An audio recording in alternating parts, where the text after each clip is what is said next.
Assalamualaikum warahmatullahi wabarakatuh. Perkenalkan, nama saya Alfarizi dengan nomor induk mahasiswa 180120201002. Saya adalah mahasiswa jurusan Teknik Elektro, Fakultas Teknik Universitas Maritim Raja Ali Haji di Kepulauan Riau. Baiklah, di sini saya akan membahas mengenai sistem kendali. Apa itu sistem kendali? Sebelum kita membahas mengenai sistem kendali, di sini kita akan membahas apa itu sistem dan kontrol.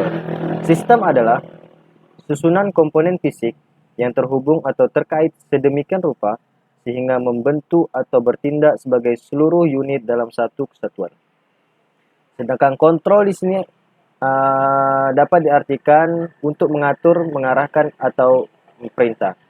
Jadi dapat kita simpulkan bahwa sistem kendali adalah suatu susunan komponen fisik yang terhubung atau terkait sedemikian rupa sehingga dapat memerintah, mengarahkan, atau mengatur diri sendiri atau sistem lain. Pada prinsipnya, ada dua macam sistem kendali, yaitu sistem kontrol logika. Yang kedua adalah sistem kontrol linear. Sistem kendali ini terdiri dari yang pertama subsistem, yang kedua proses atau plans.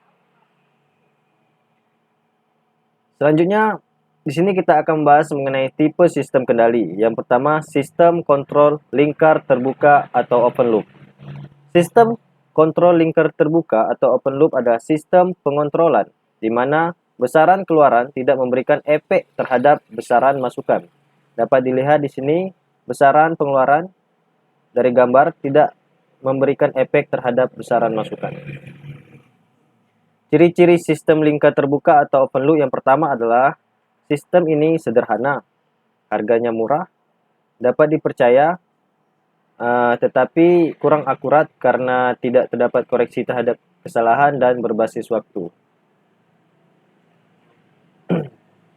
Aplikasi yang diterapkan sistem lingkar terbuka yang pertama traffic light atau pengatur lalu lintas, yang kedua mesin cuci otomatis, open listrik, rolling detektor pada bandara, toaster, eskalator, dan sebagainya. Selanjutnya kita akan membahas mengenai sistem kontrol lingkar tertutup.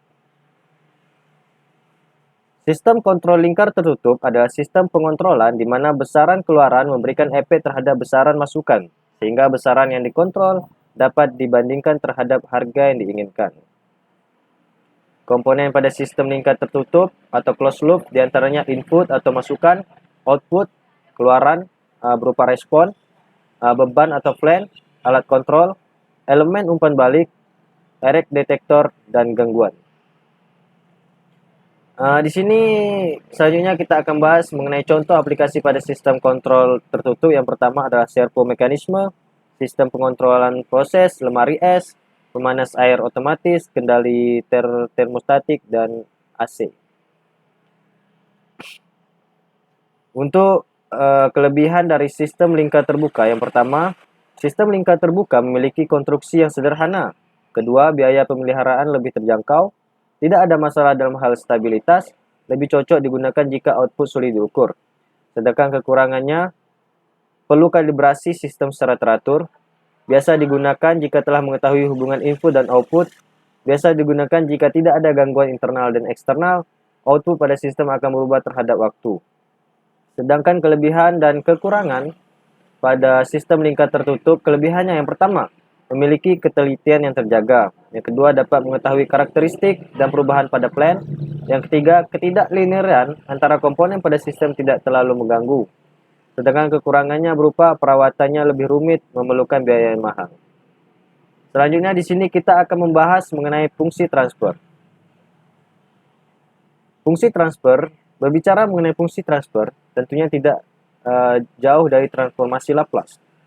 Transformasi Laplace ini adalah suatu teknik untuk menyederhana yang dapat membantu dalam melakukan analisis sistem invarian waktu linear seperti rangkaian elektronik, osilator harmonik, device optik, dan sistem-sistem mekanik. Fungsi transfer didefinisikan sebagai perbandingan transformasi Laplace sinyal output terhadap transformasi Laplace sinyal input dengan menganggap seluruh kondisi mulanya nol. Dengan mengetahui fungsi transfer sistem, maka kita dapat mengetahui relasi langsung antara masukan dan keluaran dari sistem. Sedangkan fault and zero, Fall adalah solusi yang membuat penyebut dari fungsi transfer bernilai 0.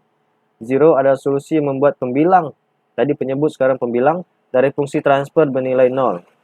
Jadi jumlah fall dan zero, transport dapat ditentukan dari order pembilang dan penyebutnya. Sekian pembahasan saya mengenai sistem kendali. Saya akhiri dengan Assalamualaikum warahmatullahi wabarakatuh.